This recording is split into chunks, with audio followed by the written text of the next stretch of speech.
Magandang hapon mga kababayan. Meron po tayong natanggap na impormasyon na pagkatapos sa aming session itong araw na ito, meron na po mga operatiba ng NBI at ng CIDG ang pupunta dito para ako'y aristuhin. Ako po'y nananawagan sa inyo. Sana tulungan niyo ako.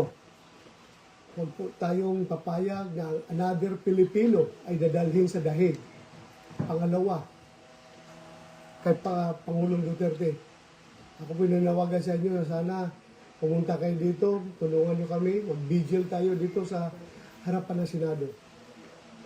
Ako po nakikiusap sa inyo kung kayo'y meron pang puso para sa ating bansa.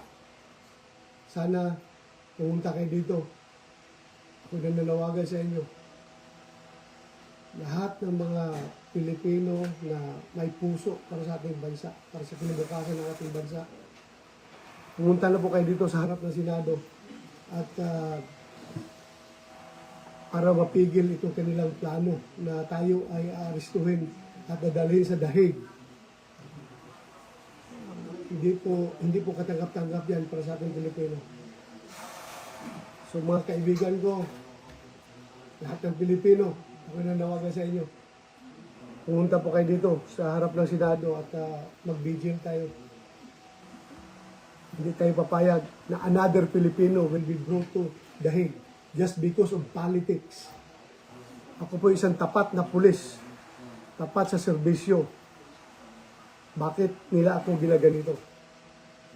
Nananawagan po ko sa inyo mga kaibigan, kung kayo ay na-frustrated noon sa panahon ni Pangulong pagdala nila kay Pangulong Duterte doon sa dahig, sana hindi na ito masusundan pa.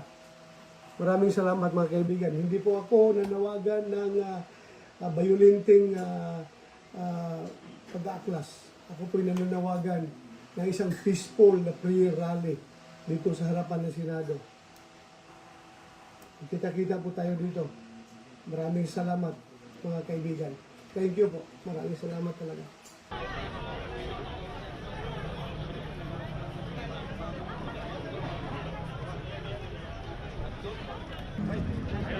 Ay,